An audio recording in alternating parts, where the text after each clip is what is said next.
A Mediterranean Mystery by Fred E. Wynn. Chapter 3. The Bishop Proposes a Toast.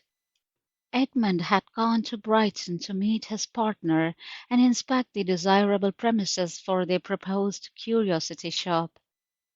Captain Welfare was to return with him some time before dinner. I had the day before me, and I awaited their coming with a great curiosity as to the personality of the stranger. I was uneasy too, for Edmund was so much committed to him and seemed to leave his destiny so much in his hands. From all he had told me about him, Captain Welfare did not seem to me the most desirable kind of person to have such a responsibility. He was certainly an adventurer, and hitherto not even a very successful one, and he was admittedly a man of low origin. However, it was clear that Edmund was born a Bohemian and would always be one. There had always been some such in our family, and as I thought of what I knew of their careers, I could not deny that they seemed on the whole to have been much more charming people, and to have got much more really out of life than the soberer average of the rest of us. I was certain that Welfare would prove to be vulgar, and could only hope he had a sense of honour.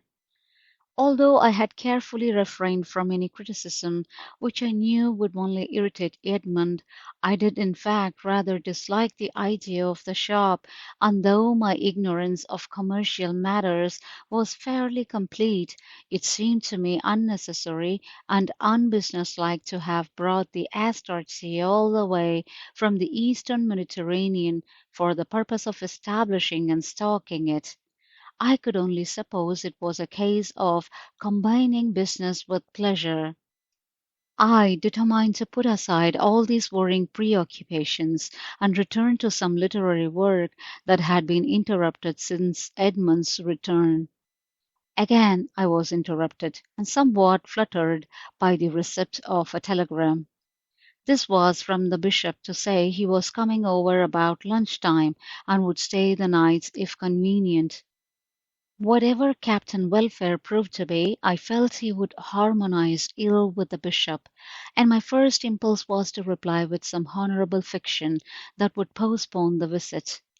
But even as I cast about in my mind for the suitable subterfuge to commit to the prepaid form, I bethought me of how seldom my dear bishop got a chance of taking refuge with me for one quiet bachelor evening, of the disappointment it would be to both of us to lose this one.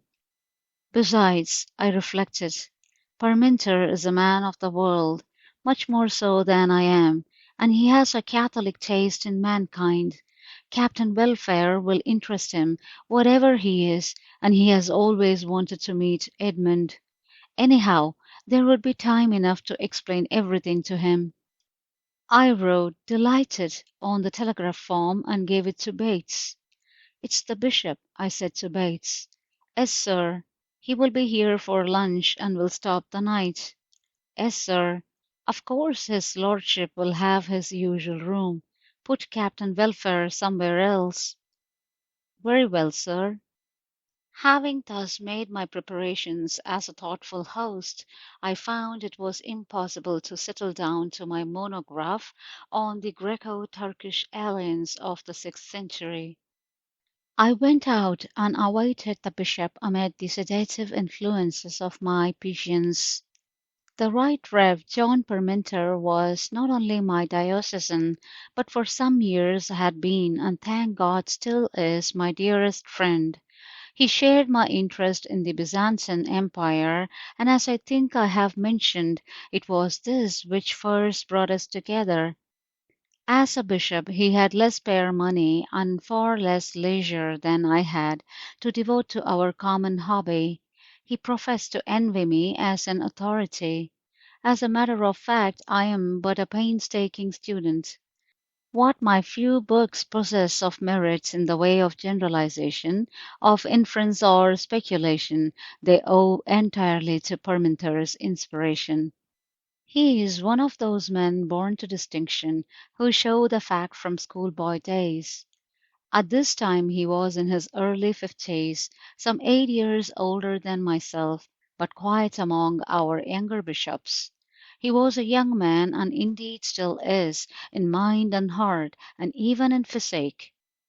But he was already a power and influence in both church and state, and had managed to avoid the hatred and mistrust of all parties in the church, although he wore the label of none of them. I believe I alone knew the extent of his heterodoxy. It was indeed my greatest honor to have been chosen as his confidant. Whenever it was possible, he loved to come to my vicarage for what he called a night's holiday, and the one mystery of my household was that the bishop kept here and always wore an ordinary layman's dinner jacket and trousers. "This is dreadfully short notice," he said as I met him at the hall door, "but I know you would have told me if my coming was a nuisance." "I would, if you could ever be a nuisance. I'm the man to say it. Come along in." He could not abide any ceremony in my house, and insisted on my calling him Parmenter when we were alone. Before Bates I addressed him as Bishop, and if anyone else were present I put in all the necessary "my lords." "We shall not be alone tonight," I told him as we lit cigarettes in the study.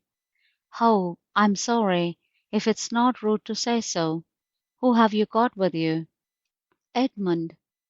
"How good! I've always missed the wicked brother, and I long to meet him. I do hope he is not reformed or anything disastrous." "I hardly know yet. He is quite prosperous this time." "Ah, well, perhaps it's ill-gotten gains and quite interesting. I want to hear his adventures from himself." "So no doubt you will, but I must warn you there is a stranger as well." The bishop's face fell. "So I suppose I won't be able to wear my tea gown," he said. I tried to explain Captain Welfare as well as one can explain a man one has never seen. "I think we may be a most interesting party," said the bishop. "I wish Captain Welfare would turn out to be a pirate in disguise. It would be so refreshing and stimulating. I should love to meet a pirate with a nonconformist conscience." During lunch our talk wandered away to the early Byzantine Empire, and I explained my difficulties about that old First Greco-Turkish alliance. I could see that Parmenter was less interested than usual. "It shows how deep the Balkan question has its roots," he said. We went for a favourite walk of ours across the downs. We crossed ridge after ridge, rounded and smoothed by forgotten oceans, with delicate shades of green and mauve blending under the March sun like the colours on the wing of a moth. Before us as we walked was the dark distant line that marked the beginning of the Weald, and turning, we looked back across the grey and silver of the Channel. Far away on our right the sun struck a gleam of white from the cliffs of Beachy Head. An old shepherd and his dog sloshed after a slowly moving flock of sheep on their browsing way to Lewes. On the skyline a string of race horses walked to their stables after a gallop.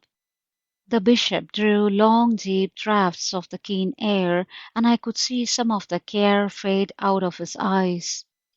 "This is England to me," he said, "so I hope to remember it when my time comes not to see it any more. I hope I shall have earned the right to forget the paved streets under the soot blanket, and those awful rows of red brick property. Not homes, mind you, but someone's property, some vulgar greedy person's property, where children die and women slave and their husbands avoid. You have not lived among them as I have, and you don't have to attend housing conferences. The cant I have had to listen to during the last few days from sleek, unimaginative chairmen of amateur committees of busybodies, and aldermen from the provinces with weird voices and ghastly accents. All these people with a lust for spouting platitudes and a determination not to look things in the face with their total failure to get anything done. It must be very unpleasant meeting that sort of people. It is, but one must do it. They stand between all right principles and the unconsciously suffering people who actually vote for them. They represent the cacistocracy which we have made of our pretended democracy. I looked at the bishop. His lean, humorous face was grave and earnest. His eyes shone with enthusiasm. I saw that he was quite serious. We walked for some distance homewards in silence. I have given but an outline of what the bishop said, but it depressed me to know of all these things going on in the great world outside my quiet home, my somewhat paltry life. It made me feel my own littleness and inadequacy. I frankly admitted to myself that I had no moral right to my wealth, that I had shirked the responsibilities it brought with it. But if I had undertaken them, I knew that I should only have done harm through my ignorance. I had to content myself with being merely harmless, spending and giving my money decently and judiciously. The bishop had good reason to know that I was always ready to support with money any of his schemes that required it. As a rule, I had none of Hamlet's uncomfortable sensation that I was born to reduce dislocations of the time. The bishop was quite distressed at a lame attempt of mine to express something of this. My dear fellow, he said, we all have our fate and our function. It need not trouble your conscience that yours is somewhat pleasanter than the average. In these days, the combination of scholar and gentleman has ceased to man the professions. When we do find one, I think he should be endowed by the states if necessary. When chance endows him, as in your case, we should thank God for it. But I ought not to have burdened you with all these harassing things that afflict us public men. You can't imagine the relief it is to me to have someone to whom I can blurt out all that is in my mind without fear of his being scandalized. Our intimacy rendered any polite disclaimer from me unnecessary. We began to talk about Edmund, and I explained in further detail the projects of the partners. How old did you say your brother was? He's about 25 now. 25. Well, some men are a long time growing up. Within limits, it's the best men that take the longest. I'm sure from all you have told me that there is a fine man somewhere inside your brother, but I hope he'll soon get tired of play. I suppose it is just play, I assented. It's nothing else, said the bishop, and we can't afford to have well-bred men shirking their job. Sometimes I fear Edmund will never be very different. He is a bohemian, a marine bohemian, if such a thing is possible. But there have always been people like him in our family. Want of opportunity, the bishop replied with emphasis. Such men are simply victims of our social system. There is always a job for them, the biggest kind of job. When they find it or make it, they become our greatest men. Very often they miss it through the hidebound stupidity of our organization. However, his chance will come. It is sure to come, if he keeps himself fit and ready for it. But I don't like this commercialism. He won't take my money, so he has to make it pay. Yes, of course. I hope he'll get rich at once and be done with it, or else fail altogether. You don't like the idea of the shop? How, that's only a detail. The whole thing appears to be petty trade. He seems to leave that almost all to his partner. Well, I don't think he should. We don't know this Captain Welfare. But anyhow, in spite of all the modern tendency, shopkeeping is not for gentlemen.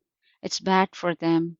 The worst fate that can befall a gentleman is to become déclassé. I don't see what else we can do with him at present, I protested.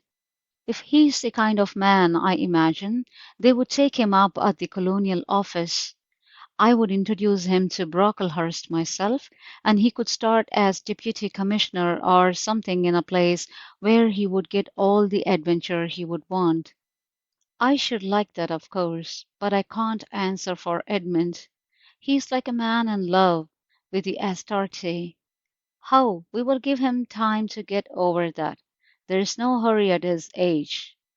We reached home to find that Edmund and his partner had arrived before us. We saw them walking on the lawn and went on to meet them. They were deep in conversation and did not hear us approaching on the soft turf, so that we were close to them when they turned and faced us. Edmund was speaking, and I caught the words, dry and level from the cellar to the beach. I remember a feeling of amusement that he should so soon be inflicting his obsession with the underground passage on Captain Welfare, whom I did not associate with antiquarian research. But this was swallowed up in my curiosity as to the personality of that mariner.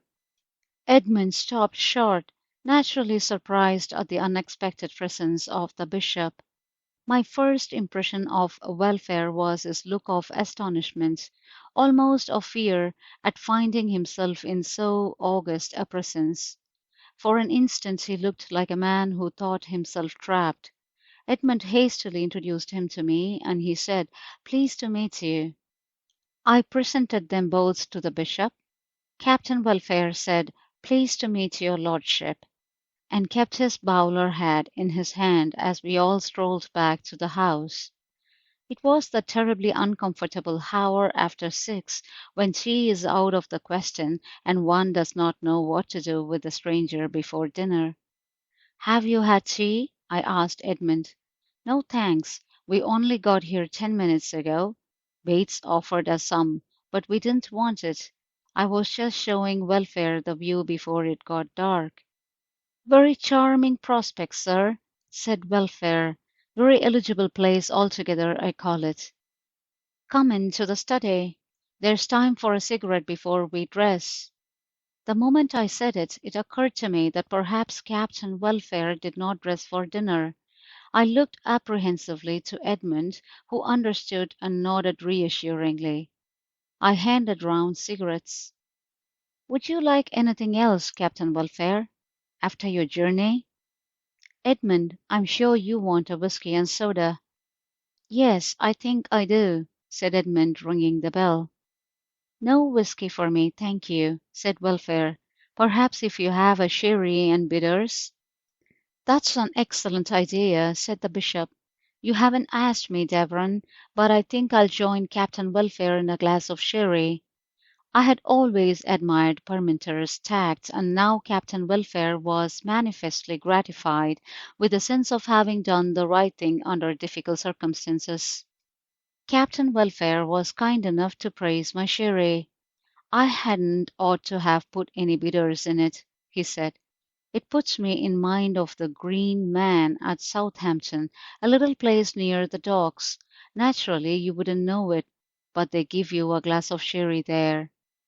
He went on with this topic in a kind of meditative way, as if he had forgotten to stop talking. As there was evidently no necessity to attend to his story, I took the opportunity of examining him more closely. His short, powerful figure was curiously like what I had expected, but his face was quite a surprise to me. Most strange faces are somehow familiar. I suppose they fall into one or other of certain categories of faces we have unconsciously formed in our minds. This face was extraordinarily large, forming, as it were, the front wall of a massive head which was scarcely raised above his wide shoulders by a thick and very strong neck. I had noticed that while he was standing up. Now as he lay back in his chair, the edge of his low collar made a groove in the flesh under his jaw, and his large indented chin almost filled up the opening of his waistcoat. His complexion was quite colorless. I thought at first it was scarred by smallpox, but the reticulations in his tough skin were finer than those left by the disease. I don't know if I am right about this, but it looked as if no hair grew on this sterile surface. I doubt if any razor could have shaved it. His vertical forehead, short straight nose, wide but well closed mouth, and powerful chin were all rather admirable in a slightly grotesque way. He had undoubtedly the look of a man of considerable force and determination, but his large, well shaped, greenish brown eyes had a curious dreaminess in them, and something of the wistfulness of those of a small monkey. I thought, as he sat there, how impossible it would be from his appearance to determine either his age or his occupation. I could conceive of him as an ecclesiastic, a lawyer, a tailor, or an actor, but nothing about him suggested the mariner. It is a curious fact that in whatever line of life my fancy placed him, I pictured him at the head of it as a cardinal, a Lord Chancellor, or a Scotch comedian. Yet he had been apparently an indifferent success as an adventurer. I thought of the bishop's dictum, want of opportunity, and wondered if the Astarte was destined to give this man his belated chance. He was at all events physically hard and well conditioned, evidently a man accustomed to self control. As his appearance became gradually more familiar, I found something strangely likable in it. His conversation so far was evidently a thing of habit, a mechanical process like most people's reading, quite unrelated to any cerebral process behind it.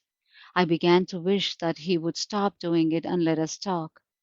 Through the vision he had unwittingly called up in my mind of a frowsy bar parlour with seafaring men on horsehair seats expectorating and drinking sherry, I heard the bishop apologizing to Edmund for his presence.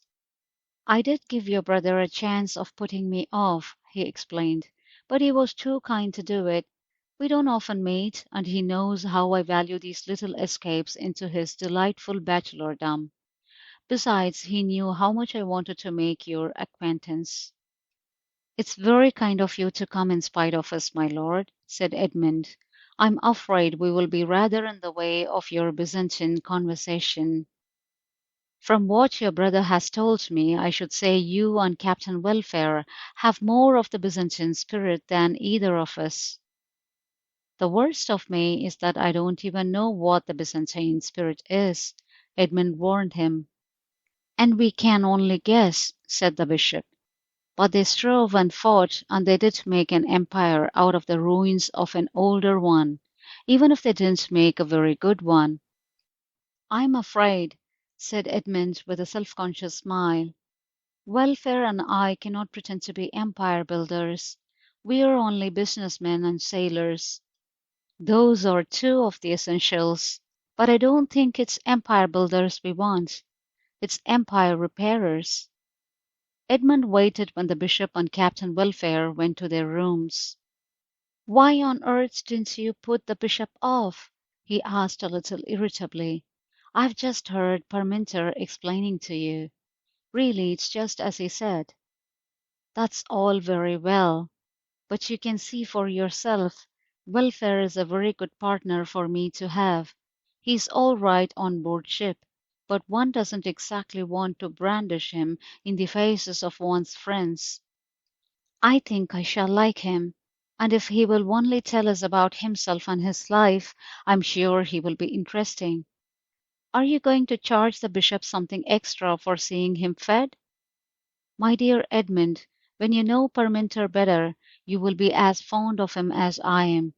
You will understand that his interest in both of us is a really brotherly feeling." "Well, I wish he would get it fixed in his head that we are traders, fruit merchants out for a profit, and not go gassing about empire building and cant." I saw now what was causing Edmund's irritability. It was the consciousness, or at least the fear of becoming déclassé. "It's not cant with Parminter," I said. "He's tremendously keen on meeting men out of the beaten track, men who live in an original way. And yours is an original way. I think he's got an idea that this old country has got to be jerked out of its ruts by original men. Although he's a bishop, he has sort of lost faith in respectability. By Jove, I didn't know a bishop could have so much sense. I'm afraid I haven't expressed it quite right, but you will understand what I mean when you have seen more of him. Edmund went upstairs mollified and quite cheerful, and I was able to congratulate myself on having restored the situation, for I was a little nervous about the success of my curiously assorted party. The bishop came down in full episcopal evening splendor, silk stockings, silver buckles, and purple coat. The admirable Bates evidently considered these things necessary, he said, looking down with a sigh. He left me no alternative. Bates has doubtless scented a nonconformist in Captain Welfare. He would be jealous of the dignity of the church in such company. For myself, said the bishop, I would have inclined to any little concession that might soften the dissenters' preconceived idea of the arrogance of the episcopacy, but Bates' instinct is possibly right. It always is, I said, and then Welfare came in. His evening raiment was quite correct and good and gave his heavy face an air almost of distinction. His only marked peculiarity was a brilliant red silk handkerchief, folded inside his waistcoat and showing for about an inch above its opening. I thought it quite an effective patch of colour. The bishop told me afterwards that it was considered quite essential among the numerous class who had recently adopted the evening dress of civilization as a ceremonial costume. In the north of England, he said, parliamentary candidates have to display this red badge at mayoral receptions and such functions, whatever their political colour may be. I have never heard of anyone wearing a blue one. Bates' instinct had not been at fault, and it was clear that Captain Welfare was gratified by the bishop's apparel. He seemed at first a little oppressed by the ritual of dinner. Not that there was anything unbecoming to a country vicar about my table. But when I reflected how much the element of squalor must have entered into his life, how little he must have seen of the routine of a comfortable English home, I understood that my inherited plate and glass, the damask which was Mrs. Rattray's tender care, the arrangement of flowers in which my gardener gratified his pride, the shaded candles, and the quiet, sympathetic ministrations of Bates and a parlour maid must all seem unfamiliar, even grandiose to Captain Welfare. He seemed subdued and impressed, watchful but happy. Edmund had been telling us of the beauties and the discomforts of the Eastern Mediterranean. I suppose, said the bishop, you will eventually be running quite a fleet of boats as your business extends? Edmund looked across to Welfare as though doubtful how to reply. No, my lord, said Welfare, it wouldn't pay to extend. It's too personal a business. We've only had the Astarte a little more than a year, but she's paid for herself for a new suit of sails and a new copper bottom. Now it's all profit, and I don't mind saying she's making us a big percentage. But another boat without us aboard wouldn't do it. It's knowing the trade and knowing the natives and working your boats yourself. And of course there's side issues to the trade. This Brighton business we are starting is one. I guess we will make enough to retire on out of the Astarte. Do you think you will want to retire? Asked the bishop. Captain Welfare looked at him with a puzzled expression in his wistful eyes. Well, he said, what's one in business for? Surely not merely to get out of it.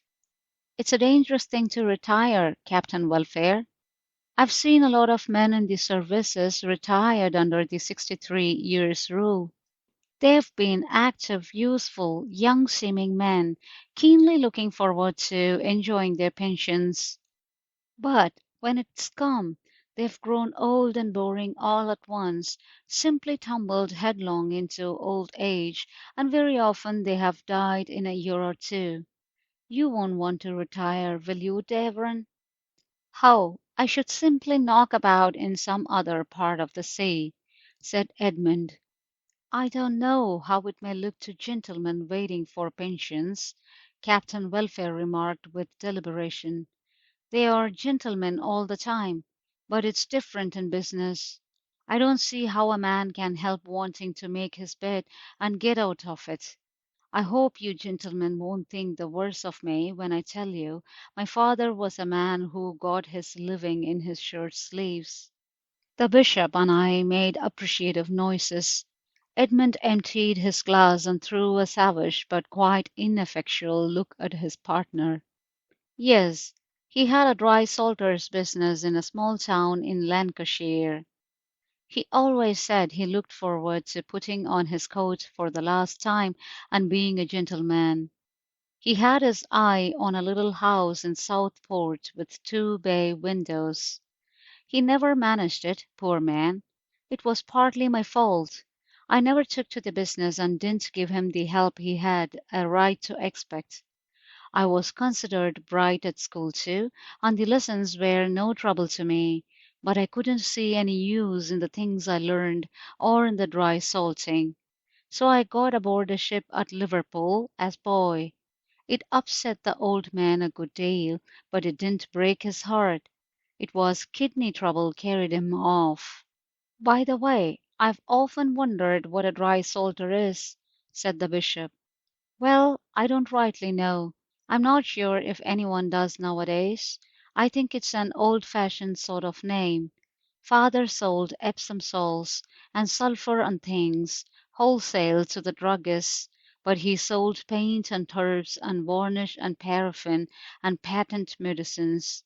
How and soap and candles and brushes. I think a dry salter can sell pretty well anything he has a mind to. Well, of course these things must be distributed, the bishop said. It's useful, necessary work, but I can understand a man not wanting to go on doing it all his life. And yet we are all of us better and look better in our shirt sleeves. Captain Welfare looked sceptically at the bishop as though he feared he were being mocked.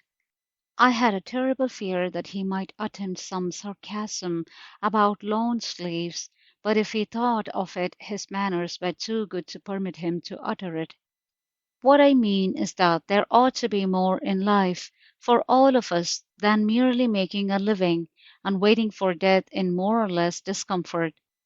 There's preparing for the next world, my lord, Welfare said solemnly. The bishop looked suspicious at once. I didn't mean anything of that sort, he said. I'm afraid I don't understand. Well, I suppose a man has a better chance of making his peace with his Creator when he's out of business and isn't distracted like. No, I don't see that. I cannot anyhow think of the Creator as condescending to be at war with his creature, or conceive of Almighty God deriving any gratification from the worship of people who have nothing else to do. Of course, it's not for me to argue with your lordship. I was brought up chapel and learned to stick to the good old book. Have a walnut, Welfare, said Edmund, pushing a dish across to him. Of course I had known he was hating the conversation, but there had been no chance to intervene. Parminter had an intense curiosity about the religious ideas of laymen, and I knew that to him it would be an irresistible temptation to dredge in the mind of so unfamiliar a specimen as Captain Welfare. I too would have enjoyed it, but that I knew Edmund's sensitiveness would revolt at the idea of his partner being regarded as on exhibition. He wanted to be loyal to Welfare, to have him, as it were, accepted without having his peculiarities emphasized. On the whole, I hoped Edmund's intervention would be successful and seconded his effort by starting the port on his second journey round the table. Just then the hollow thud and ring of the hammer on soft iron and anvil was distinctly heard from beneath the floor, and diverted the thoughts of us all. Captain Welfare looked almost startled and then glanced enquiringly at Edmund. "Somebody's getting his horse shot out of Howers," said the bishop. "The sound seems plainer than ever tonight. Have you heard it before, Captain Welfare?" "No, my lord. Mr. Davern was just telling me something about it when you came up. Edmund has been exploring and opening up the fabled passage, which proves to be quite genuine." "Really? What did you find, Mr. Davern?" "How, the passage is all right. Bates and I only shifted some rubbish in places and shored up the roof here and there. There's a good sound passage with a vaulted roof right down to the beach." "And you think it was really a smuggler's passage?" I explained my theory of its Saxon origin. "It should be quite an important find. You must have Old Smith and some other experts down." "Some day," I said, "but we are keeping it to ourselves for a bit." "I see," said the bishop. "Yes, those antiquarians are a hungry horde, Davern. They would probably dig up the whole of my lawn and undermine the foundations of the poor old house." "Quite true. I understand your feelings. I shall keep your secret." Captain Welfare had watched us thoughtfully during the discussion, and I thought he seemed relieved at my decision. "Your brother tells me you think of having a cruise in the Astarte, sir," he said abruptly. "I should like it immensely some day when I can get away." "Well, we have some business in Guernsey before we go back east. I thought of making the trip as soon as we have fixed up the Brighton business and put in our manager there. In about a fortnight, I hope." "You go, Davern," said the bishop. "You will be quite in time to see the bulbs at their best, and I have just the man to take your duty. One of my unfortunate out-of-work clergy depending on guineas for Sunday duty. A few weeks here would do him no end of good, and he's perfectly civilized and harmless." "I reckon that about settles it," said Captain Welfare. "I only wish I could go too," said the bishop. Captain Welfare's countenance exhibited a sudden astonishment, which faded into the pain of a hospitable man compelled to withhold an impossible invitation. "That would be a great honor, my lord, but I'm afraid our accommodation—" "How, I'm sure that would be all and more than I desire or deserve. But don't worry, I could no more get away than fly." Welfare tried to hide his obvious relief in a long sip of his port. "I don't drink port as a rule," said the bishop, "but you must allow me one glass, Davern, for a toast. Success to the Astarte." I was astounded at a look of horror in Captain Welfare's face, as if he had witnessed an act of sacrilege. Edmund gave a cynical laugh as he raised his glass. "The Astarte," said I, as I emptied mine and rose to return to the study. End of chapter 3.